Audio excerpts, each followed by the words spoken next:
Boa noite, pessoal. Boa noite, Ana Beatriz. Boa noite, Sérgio, Darlene, Lu. Boa noite e obrigado desde já pelo apoio aí do Laboratório de Prótese Guerreiro, o apoio institucional de vocês aí, né, como responsabilidade social. Muito obrigado, viu? Obrigado, Larissa, Thaís. Estou só aguardando aqui a entrada da Patrícia Hadi. Né? Queria aproveitar nessa abertura também e desde já parabenizar os nossos colegas. Boa noite, Patrícia. Boa noite, Rodrigo. Tudo bem e você? Estamos começando aqui. Queria Legal. aproveitar essa abertura aqui e parabenizar, fazer um parabéns especial para duas categorias aí, né? A categoria dos enfermeiros, que hoje, né, tem o seu dia, né, nacional aí, o seu dia mundial, eu posso dizer assim, né? Então, parabéns a todos os enfermeiros que estão aí na linha de frente, né, batalhando Isso aí. com poucos aí pela saúde da nossa população e da população do mundo. E eu vou puxar um pouco a sardinha para o meu lado, porque eu sou cirurgião dentista e sou especialista na área de periodontia. E hoje também é o Dia Mundial da Saúde Gengival. Então, parabéns a todos os periodontistas, né? Muito obrigado ao meu amigo Otávio Dantas, que é o idealizador do Pode Isso, Doutor. Né? Muito obrigado a você pela participação, né? Por estar aqui com a gente para debater o tema, né? Da boca, essa é a série da boca para fora do Pode Isso, Doutor. E você está participando do tema da boca para hashtag fora coronavírus, que é tudo que a gente mais sonha neste momento. Então, queria te agradecer imensamente e já te fazer a pergunta inaugural que não quer calar, né? A pergunta que eu falo que é a pergunta de chegar. Então, vou contar uma historinha aqui, Patrícia, porque muito me impressionou a espontaneidade, né? E eu falo que, às vezes, na espontaneidade, as pessoas são capazes de falar cada coisa, mas a espontaneidade né, chega, beira o limite, principalmente da classe política em determinados momentos como esse, né? A Débora, né, a Valéria Ranieri, boa noite a elas, estão aí prestigiando a gente. O prefeito de Limeira, há uns meses atrás, logo que começou a questão do isolamento social e da pandemia, né, o debate sobre a pandemia e o isolamento social, o prefeito de Limeira, numa iniciativa de próprio peito, aparece numa live dirigida aos cidadãos daquele município do interior de São Paulo e diz: cidadãos, por favor, fiquem tranquilos, todo mundo vai pegar coronavírus, tenho certeza disso. E depois, parece que a frase dele não pegou muito bem, e aí ficou aquela coisa, né, meio... Né, alguém para ele, ô prefeito, você falou, pegou pesado aí e tal, e aí... assim, dentro da espontaneidade dele, ele tentou desmentir. Na tua opinião, dentro dessa espontaneidade do não cientista, do não pesquisador, da pessoa que não é afeita à regularidade dos temas de saúde, considerando toda a sua sabedoria sobre a saúde, o prefeito de Limeira, ele estava mais certo ou mais errado no chute dele? Ou seja, todos nós vamos entrar em contato com o novo coronavírus? Patrícia, boa noite. Pode isso, doutora? Boa noite, Rodrigo. Boa noite a todo mundo. Essa é uma pergunta super polêmica mesmo. Eu acho que tudo depende do ponto de vista, depende da forma como ela é jogada e como ela é interpretada, né? Por um lado sim, por um lado não, e eu vou te explicar por quê. Eu acho que o que ele quis dizer foi talvez assim, pessoal, todo mundo vai pegar mesmo, então fique tranquilo, independente do que a gente faça, a gente vai pegar, e não é bem assim. A gente está vendo se a gente tomar as nossas medidas de forma adequada, isso não vai acontecer. Agora, super interessante você falar sobre isso, Rodrigo, porque logo no início da pandemia, o pessoal da OMS colocou em vídeo, em rede mundial isso, explicando justamente como estava ocorrendo a pandemia. E eles terminam esse vídeo inaugural da OMS dizendo: é uma questão de tempo para essa pandemia, todo mundo vai pegar. Então, pode isso, doutor? A resposta é que, sob o ponto de vista de que ninguém vai ficar imune ao coronavírus, seja pegando e formando anticorpo, ou seja, de uma maneira mais filosófica e pensar que ninguém vai ser o mesmo pós-coronavírus, disso eu tenho certeza. Que ótimo. Gente, eu queria apresentar para vocês a Patrícia. A gente sempre começa com a pergunta de provocação, para daí a gente ir para a apresentação, né? A Patrícia, né? A Patrícia Hadmiller, ela é médica infectologista, né? Ela é médica clínica geral, ela é coordenadora ela é... Patrícia, me ajude, por favor. Pesquisadora. Pesquisadora, exatamente. Ela é pesquisadora do CRT AIDS aqui em São Paulo. E, antes de mais nada, é uma expert no estudo de um outro assunto muito importante. E eu acho, posso dizer assim, Patrícia, queria que você explorasse um pouquinho isso, até correlato, né, que é a questão da síndrome, né, da imunodeficiência adquirida, a questão da AIDS, do HIV. Então, nesse sentido, Patrícia, a minha pergunta também vai, né, e é uma pergunta que me foi passada por uma série de pessoas, inclusive o Dr. Sérgio Felberg, que é um amigo em comum, que é oftalmologista, deixou essa pergunta, né? Qual o impacto? A gente sabe, conhece muito bem o impacto desde a década de 80, com o advento da AIDS, com o surgimento da AIDS, na mudança de hábitos da população. Ou seja, saímos da geração do sexo livre, né, do tudo pode, né, vamos ao extremo, né, das pessoas que se drogavam e consumiam seringas, da questão da transfusão de sangue, não haver uma aferição do sangue adequada, para uma mudança e um rigor no controle disso, porque, vamos dizer assim, o sangue, e principalmente a via de transmissão sexual, tiveram um impacto muito grande nisso. Para a gente, na odontologia, na saúde, né, em geral, os profissionais de saúde passaram a usar luvas com regularidade, passaram a usar máscara. Alguns trabalhavam de uma maneira muito despretensiosa e mudaram de hábitos. E isso foi um impacto marcante na década de 80 com o advento da síndrome da imunodeficiência adquirida, né, ou seja, a infecção pela AIDS. E com o surgimento da Covid, novas EPIs, né, novos cuidados, novos equipamentos de proteção individual, tanto para o profissional de saúde quanto para a população. Ou seja, agora você sai na rua e todo mundo usa máscara, né? Isso é um outro assunto também para a gente falar, mas o que a gente pode traçar de paralelo no legado que a AIDS trouxe para o mundo e o legado que você acredita que a Covid-19 vai deixar para o mundo a partir de todo esse conhecimento, Patrícia? Então, agradeço ao Sérgio Felberg, meu colega e amigo, a gente estudava junto na época da faculdade, uma pessoa super inteligente, para mim um dos melhores oftalmologistas do Brasil, de verdade. É super interessante a sua pergunta, super inteligente, e na verdade assim, a gente não fica imune a uma situação como essa, ao desconhecido. A gente está aprendendo tudo agora, está aprendendo tudo. Então, EPIs, eu lembro até de ver algumas fotos em algumas revistas na época do início, né, da pandemia também, assim, se a gente pode dizer, do HIV, em que as pessoas começaram a se vestir como astronautas, né? Alguma semelhança com a situação atual? Total.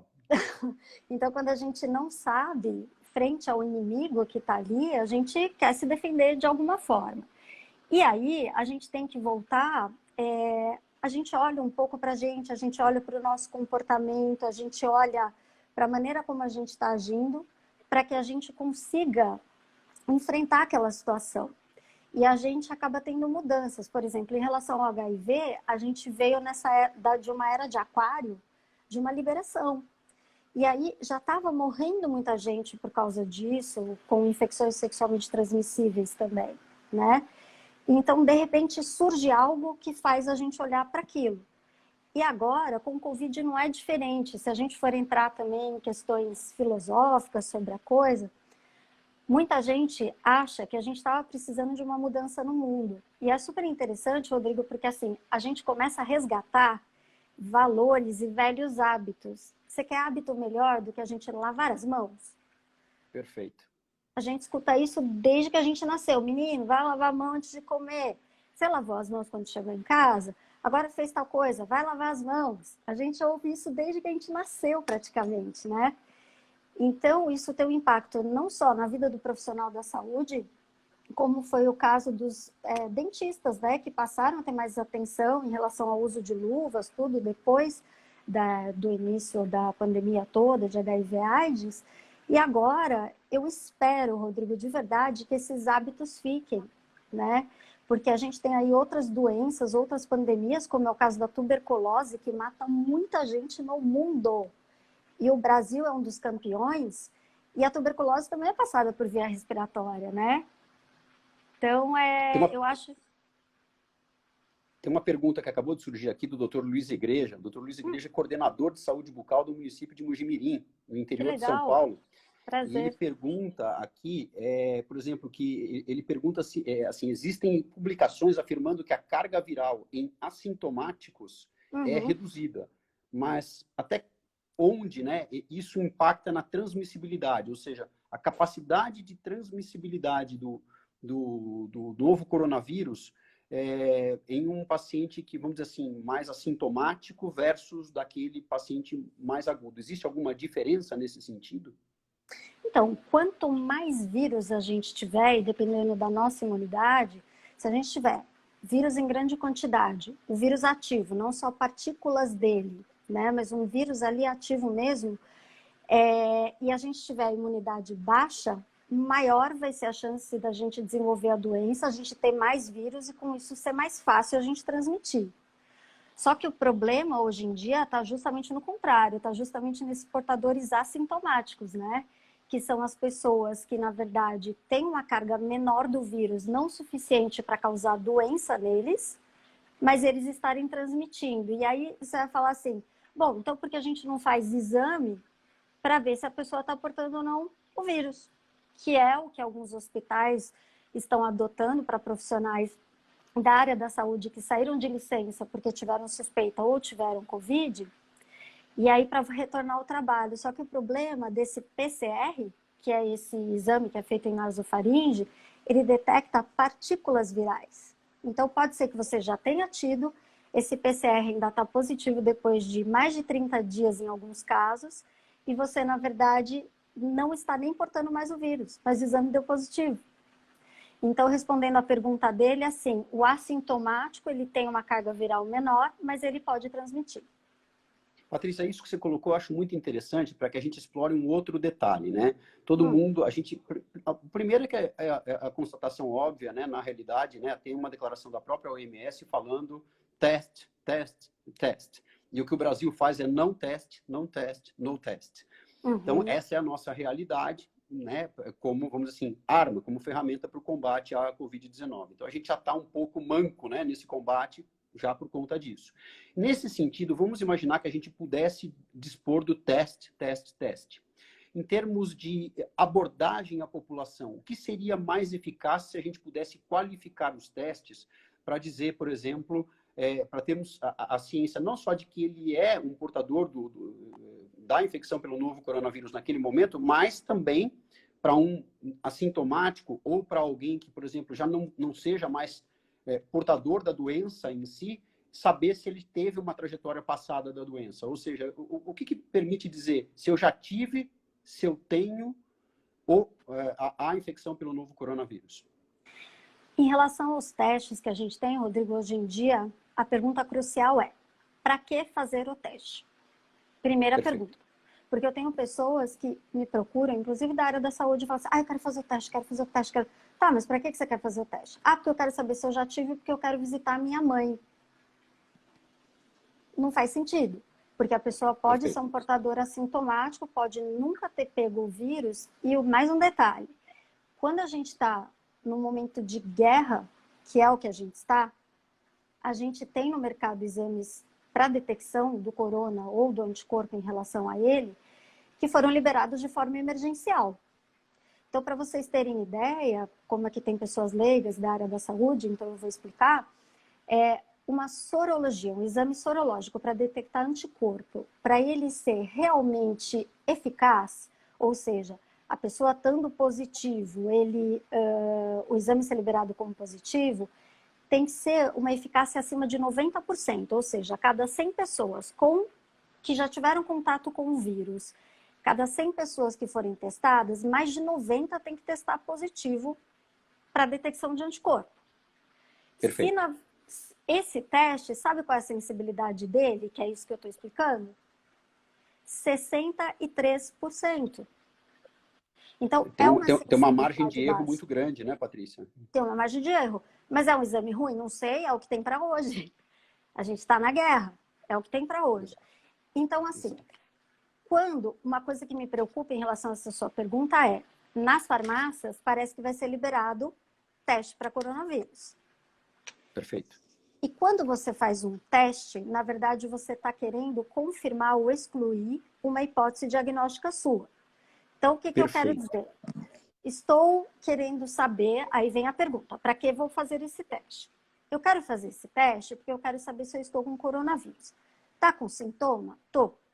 Quantos dias você está com sintoma? Ah, eu tô com sintoma de diarreia. Faz 2 dias.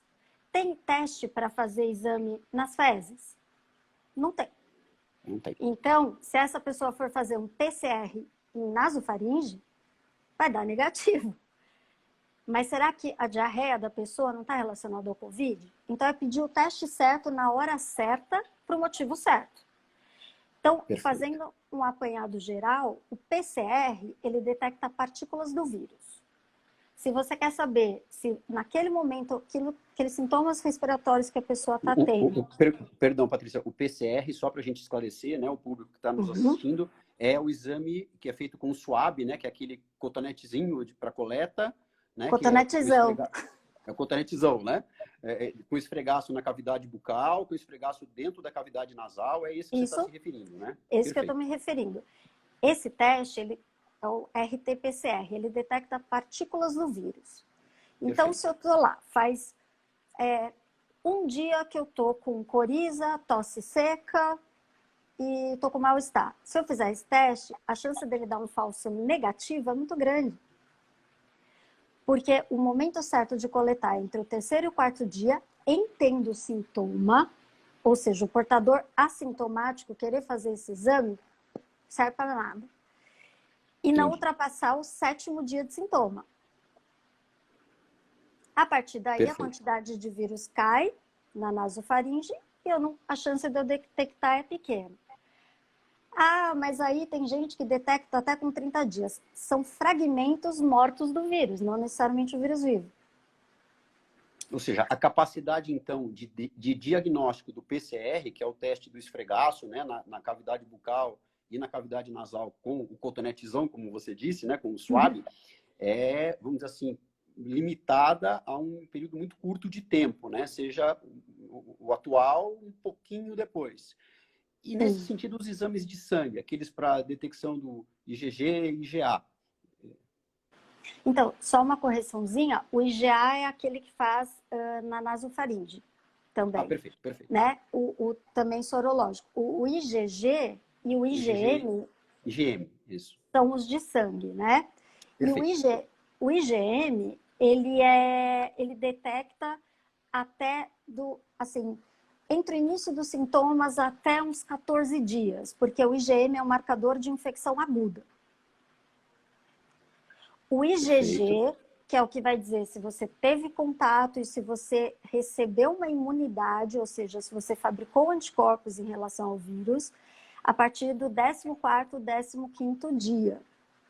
E lembrando, um IgG negativo não exclui que a pessoa tenha tido, por causa da sensibilidade do método que é baixa. E isso também não exclui, um exame positivo não exclui também que a pessoa tenha de novo. A gente ainda não sabe se a pessoa vai ter um passaporte de imunidade. Muito então, bem colocado isso, porque tem muita gente acreditando, pô, será que não seria melhor pegar de uma vez, porque aí eu já fico imune a isso?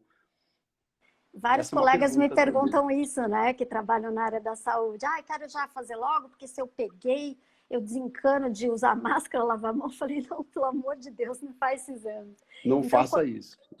Então, quando alguém vem me perguntar, eu pergunto isso. Agora, o perigo disso, Rodrigo, é assim, esse exame estando na farmácia, quem vai orientar isso para o paciente?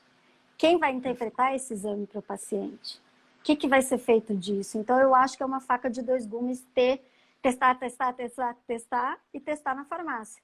Eu acho isso perigoso. Muito, muito bem colocado.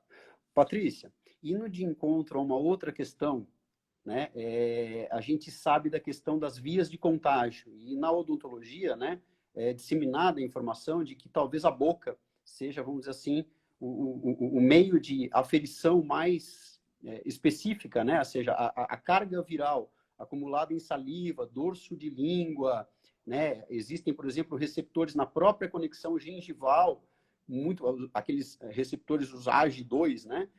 Muito próprios para a conexão do vírus, né? Com esse tecido. Então, a boca parece mostrar uma carga viral, uma concentração, né, de vírus muito mais significativa que a própria cavidade nasal nesse sentido.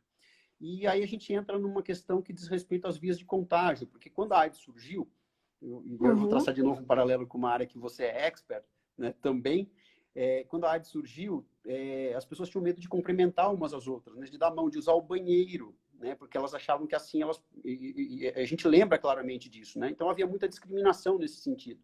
Né? Olha, não usa aquele banheiro porque aquele indivíduo pode ter AIDS e se você usar, você pode pegar. E hoje a gente sabe que não é por aí. A questão é, sob o ponto de vista de vias de contágio para o novo coronavírus. Qual via te parece mais relevante? Eu li até um estudo chinês do Jianzheng Li, agora publicado dia 7 de maio de 2020 no JAMA, no Journal American Medical Association, onde ele fala sobre concentração do vírus em sêmen, né? E a potencial, né? Sempre a evidência paralela, né? Nunca a evidência de fato, porque ninguém comprovou essa via de contágio. Mas, em existindo a concentração no sêmen, poder-se-ia cogitar vamos dizer assim, a transmissibilidade via sexual. Qual, ao seu ver, são as vias de contágio plausíveis? Sangue, contato sexual, saliva, fluido nasal, lágrima, suor, tudo isso é possível? Como é que a gente lida com isso? Você tem alguma coisa a esclarecer nesse sentido? Alguma coisa a mais, outra a menos? Na verdade, a gente está conhecendo ainda esse vírus. O que a gente sabe é que, assim, o vírus ele tem umas espículas, que são chamadas de glicoproteína S, que são essas chavinhas que vão se grudar no receptor, que é o ACE2, que ele está localizado em alguns locais do corpo. E principalmente em mucosas.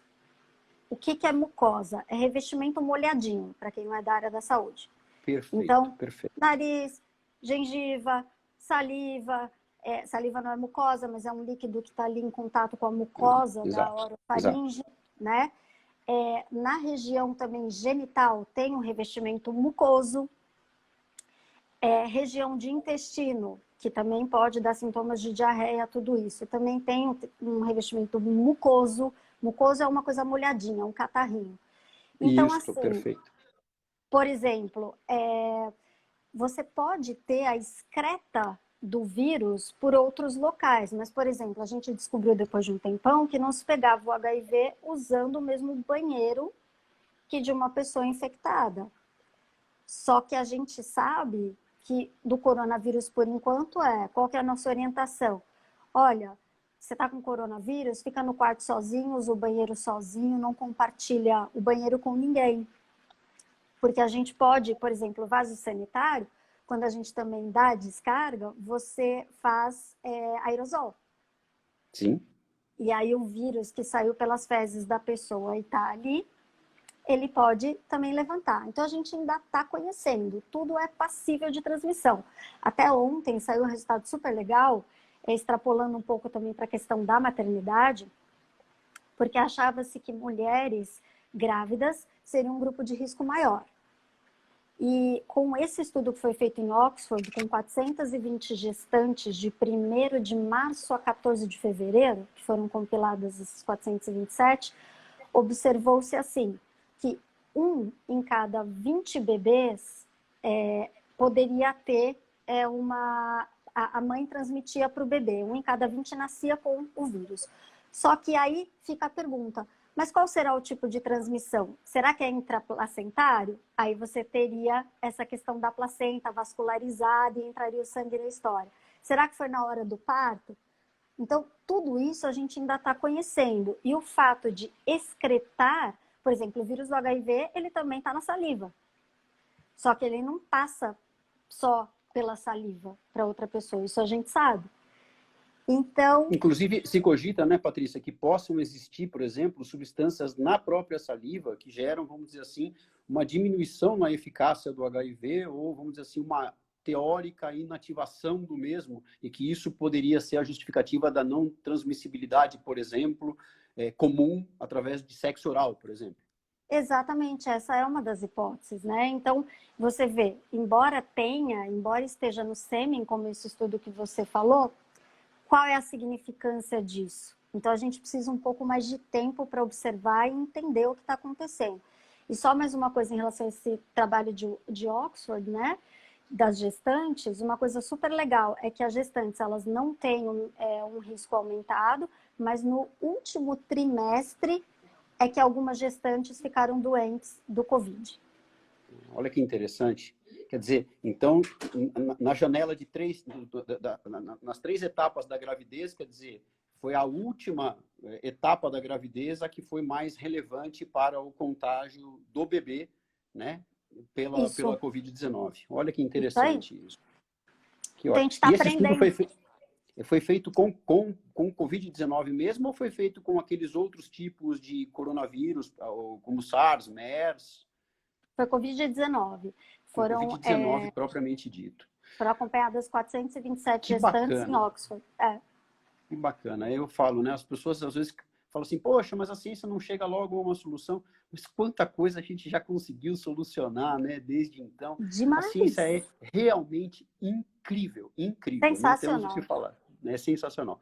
Patrícia, seguindo nessa linha e falando de solução, né, que é o sonho de todo mundo, né, que é o tão sonhado pó de pirlim-pim-pim que vai resolver todo esse problema, né, e aí voltaremos a ser felizes, a nos abraçarmos, nos beijarmos, né, convivermos, voltarmos à nossa rotina de vida.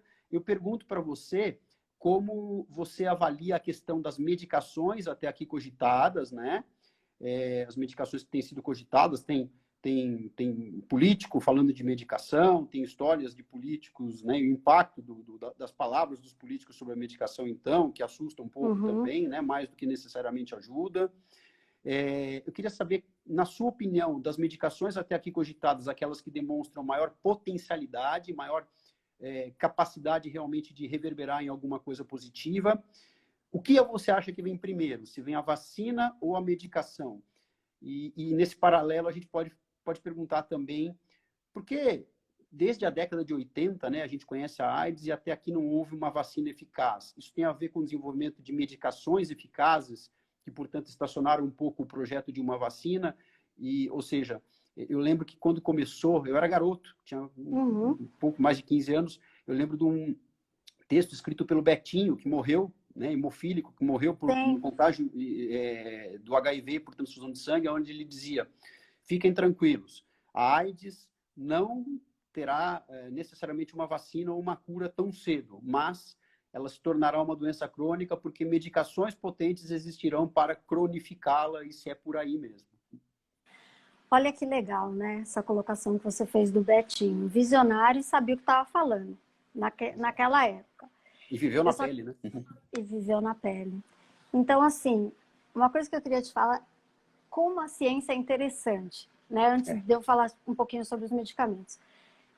Quem inventou, na verdade, o AZT é a mesma pessoa que inventou o Remdesivir, que é um cientista americano, que é o Jerome, da Universidade de Michigan.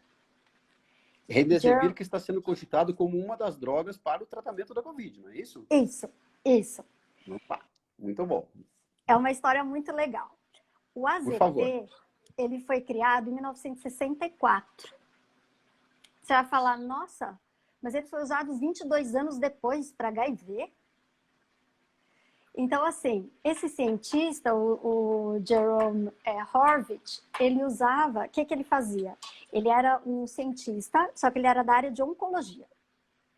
E ele queria inventar um medicamento para leucemia para impedir que as células se multiplicassem. E ele inventou o AZT, que era da classe que chama inibidor de nucleosídeo.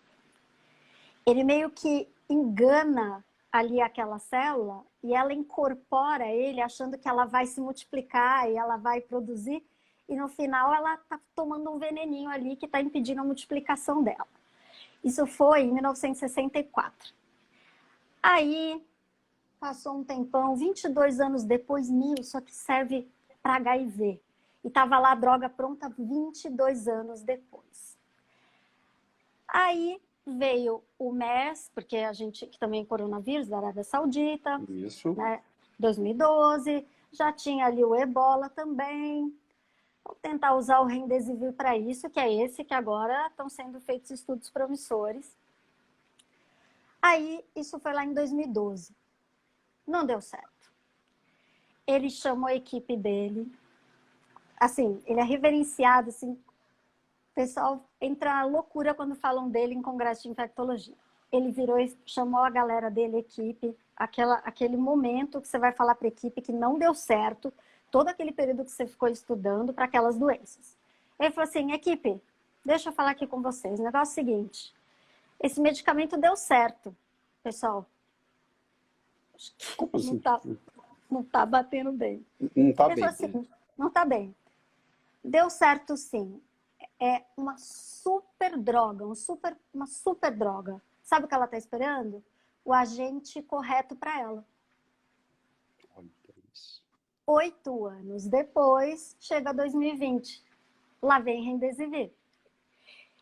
E quem está liderando esse estudo do Remdesivir é um brasileiro, um gaúcho de Bagé, que ele se chama André Calil, que ele é da equipe do Nebraska.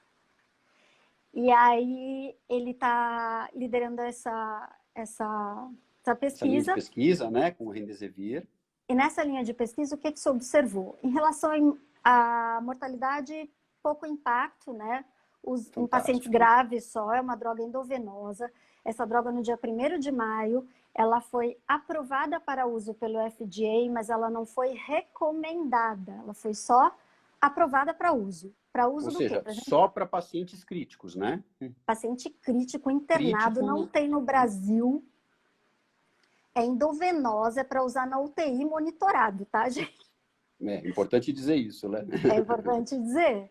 E aí ele percebeu o quê? Que uma grande vitória já desde o começo. Ó, ao invés das pessoas ficarem na UTI 14 dias de internação, que é a média para uma pessoa que está grave, a pessoa fica só 11.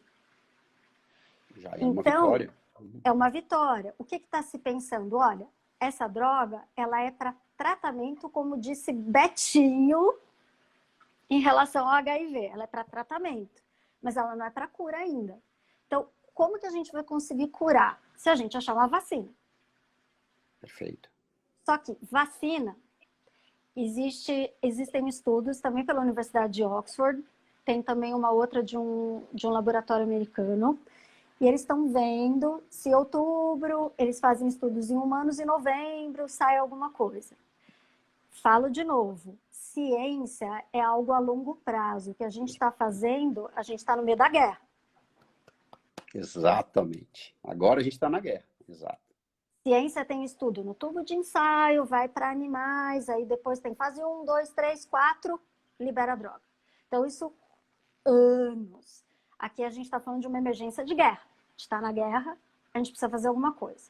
Então, olha que bonito, né? Agora, em relação também ao HIV e ao coronavírus, olha que legal. Existem observações nossas de que a pessoa que vive com HIV não é do grupo de risco. Olha isso, que coisa incrível. Ah, mas a pessoa não tem problema na imunidade? Exato. Ela tem. Só que existe alguma coisa entre os dois vírus que um não está a fim de competir espaço com o outro. Entendi. Olha isso. Olha que bonito. Isso pode levantar ideias para a gente tentar controlar o HIV ou até inventar uma vacina. Ou seja, podemos numa tacada só solucionar 2 problemas, não só um. Quem sabe? Meu Né? Deus, que maravilha. Então, o que a pessoa com HIV tem, isso é independente de uso de medicamento, claro, tá, Rodrigo? Claro. O que a pessoa com HIV tem na imunidade que, em relação ao coronavírus, o SARS-CoV-2, eles não estão a fim de conviver.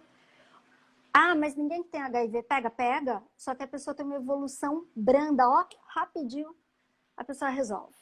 E é importante dizer para as pessoas, né, Patrícia, que por conta disso também mantenham as precauções na prevenção do HIV, porque não é pegando HIV que ninguém vai se curar de coronavírus. Pelo né? amor de Deus, não tem nada a ver com as coisas. A gente tem que sempre tomar cuidado com o que a gente fala, né, na área da ciência, Muito. Porque a gente especula, e é claro, a gente vive essa realidade, a gente discute sempre isso nas jornadas científicas, técnicas, mas a gente tem que ter esse olhar, né, essa perspicácia, né, ao considerar os assuntos. E das drogas, Patrícia, que o pessoal bate tanto na tecla aí, foi hidroxicloroquina, surgiu a azitromicina associada à hidroxicloroquina. Qual é o teu olhar um pouco para essas outras alternativas? Então, quando a gente fala em hidroxicloroquina, né, a gente está falando numa droga que, na verdade, ela age na imunidade da pessoa, para pessoas que têm doença autoimune, ou seja, essa pessoa produz anticorpos contra ela mesma, numa doença que ela tem. Então, a hidroxicloroquina, ela age nesse sentido. E como, em relação ao coronavírus, a gente precisa atuar numa interação de imunidade com tratamento, que esse é o futuro, que é o que está sendo estudado, e se Deus quiser, em 4 meses, espero eu, a gente tem algumas respostas para isso, em relação à associação do Remdesivir, principalmente, que é esse antiviral, junto com remédios que modulem a imunidade da pessoa. Olha isso. E também agindo na inflamação que o vírus causa no pulmão, que é uma inflamação que é a que dá a imagem que todo mundo já ouviu dizer em vidro fosco, na tomografia. Isso daí é uma inflamação no pulmão como um todo. Isso ocorre assim, ó, vum, a pessoa, eu tô com uma faltinha de ar. Nossa, chega à noite, a pessoa tá com uma falta de ar imensa, quando vê o pulmão inteiro tá tomado, né? É essa inflamação. Então, até o André Calil, ele também está numa segunda fase, dando Remdesivir junto com um anti-inflamatório potente, para ver se isso também tem alguma solução. Então, quando a gente não sabe o que fazer, Rodrigo, a gente vai testando, né? É isso. Principalmente quando as pessoas estavam grávidas. Então, foi a azitromicina, foi a hidroxicloroquina, foi a associação de tudo isso com corticoide para enxugar essa inflamação do pulmão.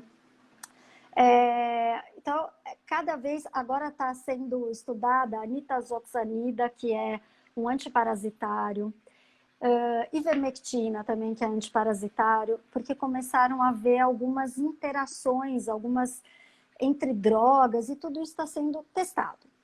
Perfeito. Mas o que a gente tem de concreto, cientificamente falando? O que está mais plausível de funcionar é o Remdesivir.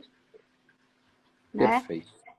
E essa busca das pessoas enlouquecida e falando o que você falou, quando um governante fala, quando uma pessoa pública fala, chega a ser um desserviço para a saúde. Perfeito, Patrícia. Perfeito a tua colocação. Muito feliz a tua colocação. Tem muitos efeitos colaterais. Uma pessoa que usa hidroxicloroquina, ela tem que ter uma monitorização cardíaca. Essa pessoa pode ter um problema cardíaco, ela pode ter muitos outros problemas e outras. Sabe qual é o pior? Quem precisa tomar essa droga que já está tomando... Exato. Na artrite reumatoide, no lúpus, que são doenças que precisam ser controladas, a pessoa fica sem. Não vamos longe, né, Patrícia? Quando surgiu o boataria da hidroxicloroquina, no primeiro dia eu fiz uma pesquisa. Eu fui comprar fralda para o meu filho na farmácia e a primeira pergunta que eu fiz para o farmacêutico foi, por favor, você tem hidroxicloroquina para vender? Fiz a título de teste, queria saber. Hoje vendeu tudo. Aí eu falei, não é possível. Eu fiquei inconformado com aquilo. Voltei a uma outra farmácia no caminho e perguntei, não, vendeu tudo. Eu fiquei chocado. Eu lembro de ter ligado para o Sérgio Felberg, que é oftalmologista e amigo nosso, e dito, eu estou inconformado com o que eu estou vendo, porque isso é chocante, né? Aliás, Sérgio Felberg e Débora Felberg, que estarão conosco na quinta-feira, na próxima live, onde a gente vai discutir a associação da oftalmologia, né, como via de infecção, da parte do olho como via de infecção, e da boca, né? Vamos tentar traçar as similaridades aí. Então, quinta-feira, às 7h30 da noite, a gente está de volta aqui, viu, Patrícia? Você já está convidada a estar conosco, viu? Já estou, e depois eu já tenho uma pergunta para eles, que eu já vou deixar para a live de quinta, porque a hidroxicloroquina também pode dar retinite, né? E aí exatamente, a questão da retinite, acho que é um bom tema para a gente abordar na quinta-feira. Muito bem, levantou muito bem a bola para eles. Patrícia, deixa eu te fazer uma pergunta, e é uma coisa que a gente estava, nessa mesma linha do que a gente acabou de discutir aqui, esse impacto das fake news, né? Como, vamos dizer assim, o impacto das fake news na prevenção e no tratamento da Covid-19. Então, assim, da quantidade de fake news que a gente viu, qual que é aquela que parecia mais viável, mais plausível, mas que se comprovou uma fake news? E, assim, às vezes tem aquela coisa que, recentemente, por exemplo, a Netflix fez um documentário discutindo o risco que o tratamento de canal teria como impacto à saúde das pessoas. E aquilo foi um horror, porque não tinha nenhuma plausibilidade. Apesar daquilo parecer tão plausível, sob o ponto de vista biológico, aquilo não tinha nenhuma relevância, não há nenhuma evidência científica de que as coisas se comportem como aquilo. Aquilo revoltou a classe odontológica ao ponto da gente ter conseguido tirar, né, através das nossas associações de classe, o documentário do ar, porque ele não fazia o menor sentido, não tinha nenhuma plausibilidade com base nas evidências científicas existentes. Então, assim, o impacto das fake news nessa abordagem de prevenção e mesmo de tratamento da Covid-19. Eu vou falar uma coisa para você que até me dói falar. Sabe, os piores passadores de fake news, pessoal da área da saúde. Eu fico assim, passada de ver, porque alguns médicos fazendo áudios, alguns médicos, e aí a pessoa fala assim, é o fulano de tal, o pessoal já vai na internet, já vê que o fulano de tal está associado a algum hospital famoso, não, então o que ele está falando é lei.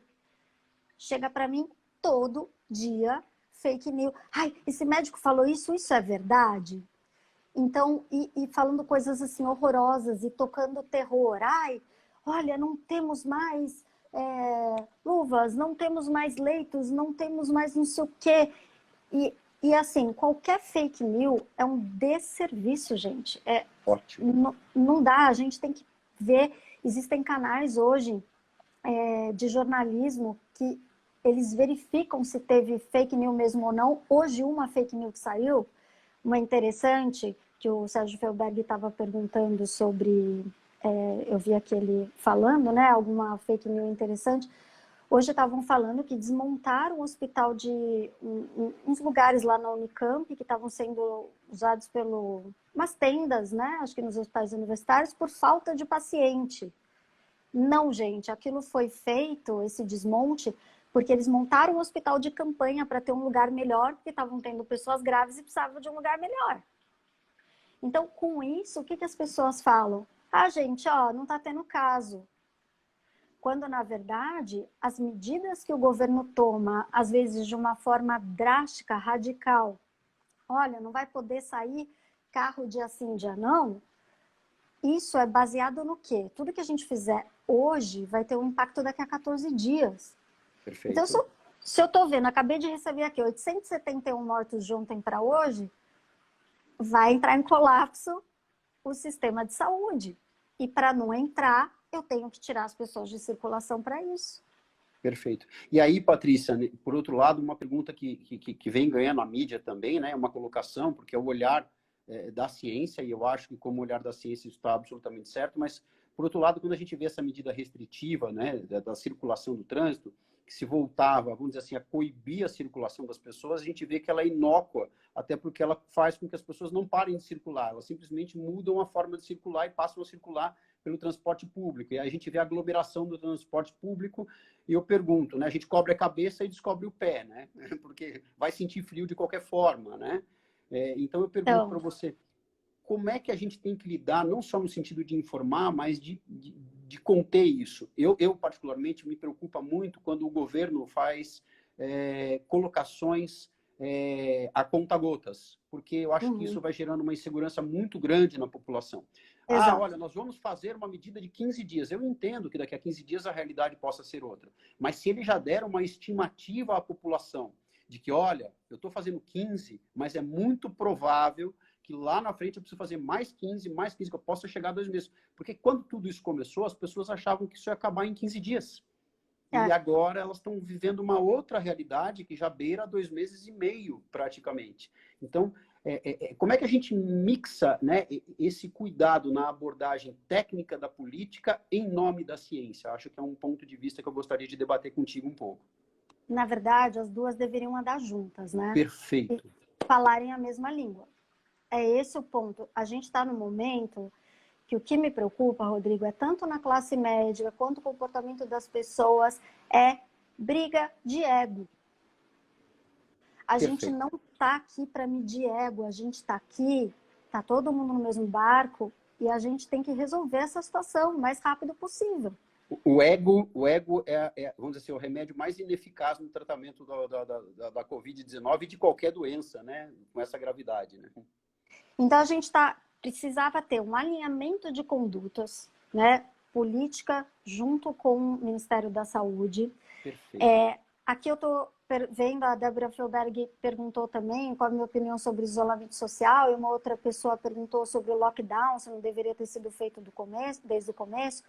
Então, assim, a única forma de prevenção de tudo isso é distanciamento social. Ponto. A gente aprendeu isso com a Itália, que demorou a fazer isso. A gente aprendeu com os outros países que demoraram. O que aconteceu? O sistema de saúde entrou em colapso. Porque o que vai indicar lockdown, não, lockdown é assim, cara, fica na sua casa, não faz mais nada, fica lá. Né? Não põe o nariz na porta, só profissional da área da saúde.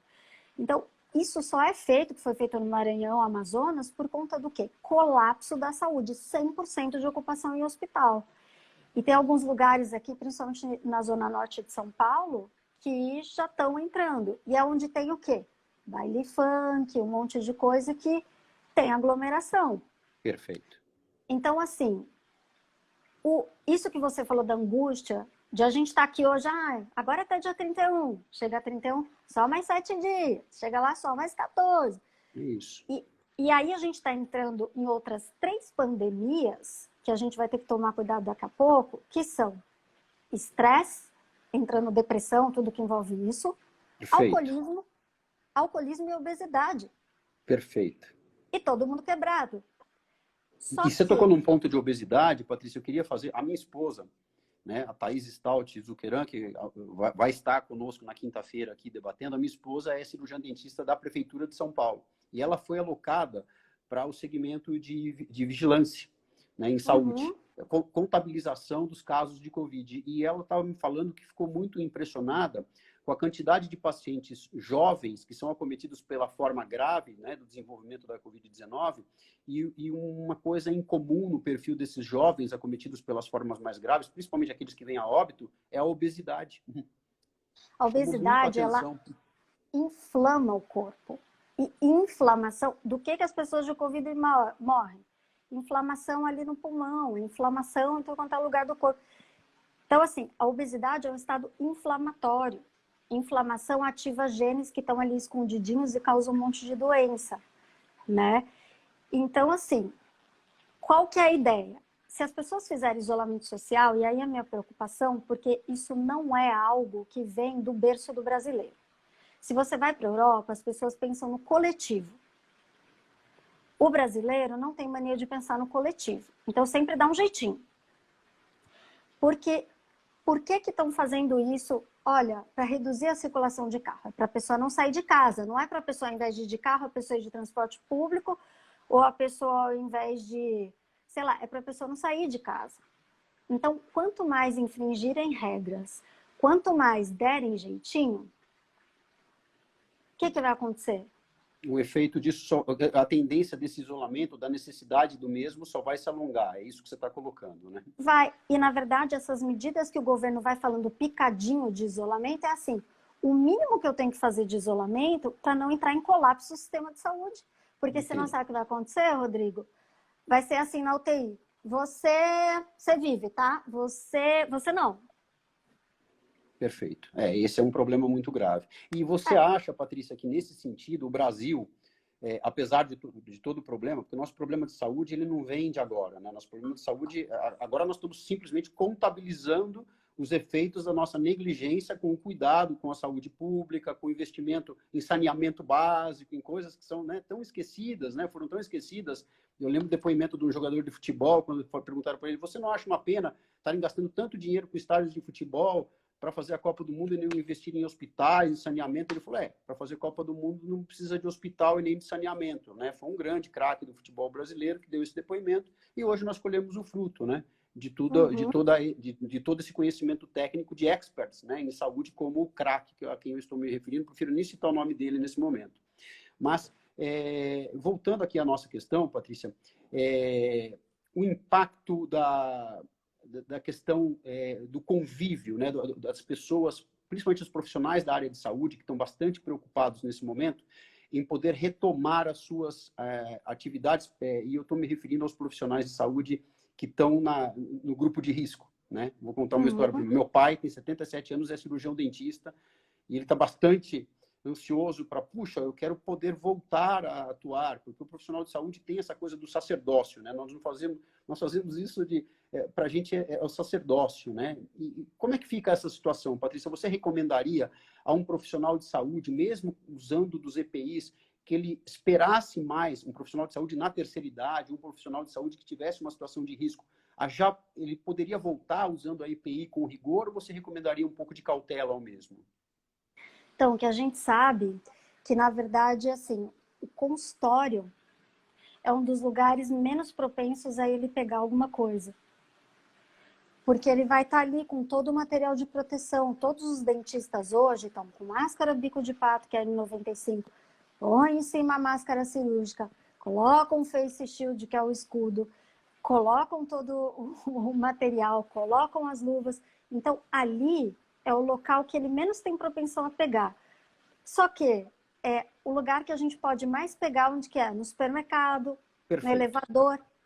E aí a gente pega, a gente inoculando o vírus em mucosa. Tem um estudo bem legal, que é um estudo feito com estudantes de medicina na Austrália, e que estudaram e viram que a gente costuma colocar a mão no rosto 23 vezes por hora. Uau! Por hora! Meu Deus do céu! Então, 23 vezes por hora, a gente está lá, botando a mão, quando viu, foi.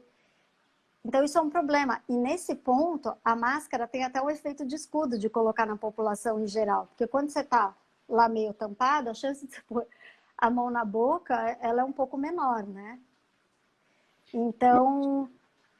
Uma pergunta que vem é a questão da prática de esportes ao ar livre, para as pessoas, né, não, assim, poderem combater ao menos o sedentarismo. Como você vê isso? Então, se a pessoa for sozinha, a pessoa foi sozinha, a pessoa foi de máscara, a pessoa não está na aglomeração, ela está fazendo um distanciamento social, eu honestamente acho que não tem mal nenhum. Só que se você fala um negócio desse, o que a gente Todo mundo vê? vai querer fazer, né? E faz da forma errada. Perfeito. Né? Ali, se você passa na frente do Ibirapuera, que está fechado, do lado de fora, está lotado de gente, correndo, né? em aglomeração. Então, é um congestionamento humano, né? Sim. Então, o que seria a gente fazer um esporte ao ar livre? Tanto que aí vai a história do comportamento. Na França, o pessoal estava fazendo aqui. Ontem eles começaram o desconfinamento, né? Mas até domingo, o que eles estavam fazendo? Eles faziam uma cartinha de próprio punho para que eles andassem num raio de 1 hora, num raio de 1 quilômetro da casa deles. E lá eles respeitam, sozinhos. Não ia o pai com o filho, com o neto. Não, você é sozinha. E a pessoa respeitava isso, né? Então é muito do nosso comportamento que está levando a tudo isso que está levando. E quanto mais a gente... Algumas perguntas... O tempo já está acabando, tem um monte de perguntas ainda para você. Então vamos lá. A questão da reutilização das EPIs, porque a verdade é a seguinte: falta EPI no mundo, falta máscara, falta, porque a produção é 80%, 90% chinesa, ficou muito prejudicada por conta do problema lá, e a gente sabe que o mundo se dividiu muito mal nesse sentido. A questão da reutilização das EPIs, como é que está sendo isso dentro do hospital? Como é que você recomenda isso para os profissionais de saúde que têm consultório próprio e atendem a população? Então, assim, em relação às EPIs, sempre tem que usar, quando você vai atender um paciente com suspeita, né? Você tem que estar com as luvas, tem que estar com um avental que, em tese, teria que ser descartável e trocado por paciente. Em tese. Hoje o que a gente faz é ficar o tempo inteiro com o mesmo avental. Exato. Aí você não vai fazer xixi, você não bebe água, você fica com ele enquanto você estiver atendendo, porque a partir do momento que você tiver que tirar, você tem que colocar outro. E como você faz uma desinfecção da abordagem de um paciente para outro em si? De um paciente para outro, teria que você fazer higienização do local onde ele sentou, do oxímetro que você usou, de todo o seu estetoscópio, tudo que você usou, de preferência, deixar um esteto só para isso e deixar ele em um lugarzinho onde você for atender, né? A máscara, aquela bico de pato, A e tem N95, também né? a N95 e tem também aquela cirúrgica que você coloca em cima. A sobre Essa máscara. sobre máscara, essa cirúrgica a cada 4 horas em tese, ou quando ela molha, tem que trocar, mas às vezes em alguns lugares a gente está usando o dia todo, porque não tem como ficar usando direto. E aquela N95, ela pode durar, dependendo de quanto você usar, de 15 dias a um mês. Perfeito. Né? Agora, aquela máscara caseira, ela não serve para atendimento, tá, gente? Importante Então, isso, né? Não adianta atender de máscara de pano, nada disso. Não, não.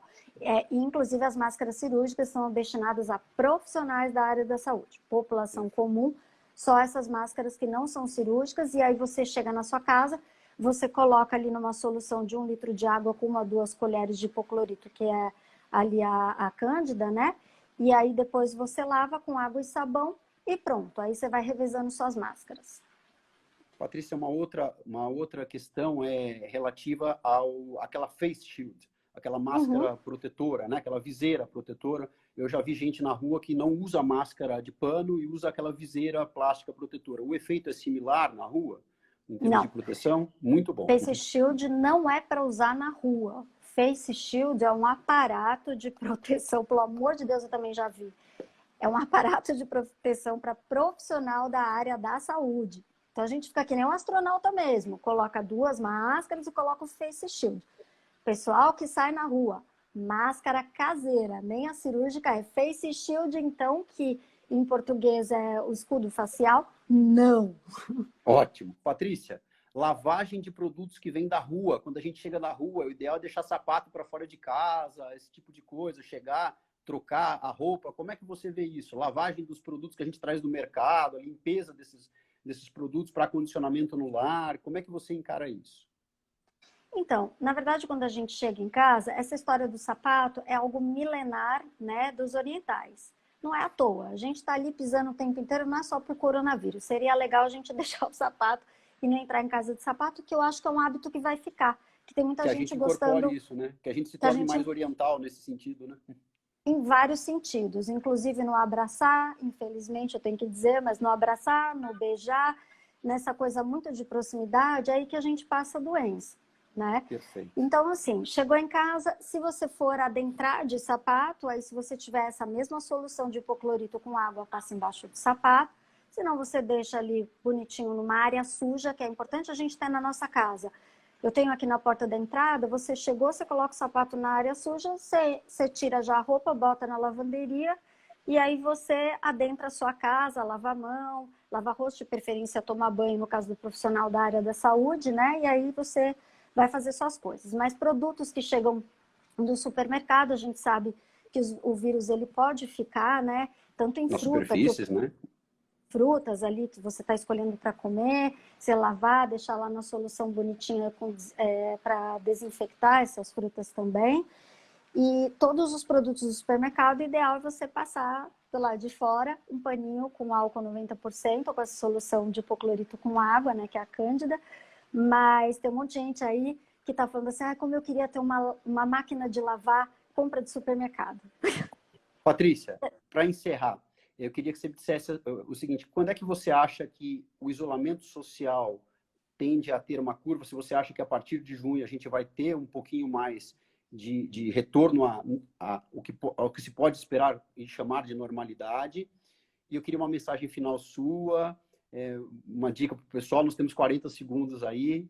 E eu desde já te agradeço. E já te digo mais: tem muita gente pedindo uma nova live com você e olha, vamos fazer um novo encontro, tá bom, querida? Bora fazer a parte 2. Que legal, então, Patrícia. Então, mensagem final, desculpa. querida. Minha mensagem final. Mensagem final, vou deixar uma mensagem que, na verdade, ela é do Avicena, que é um filósofo muçulmano do século X, e que ele diz assim: a imaginação é metade da doença, a tranquilidade metade do remédio e a paciência é o começo da cura.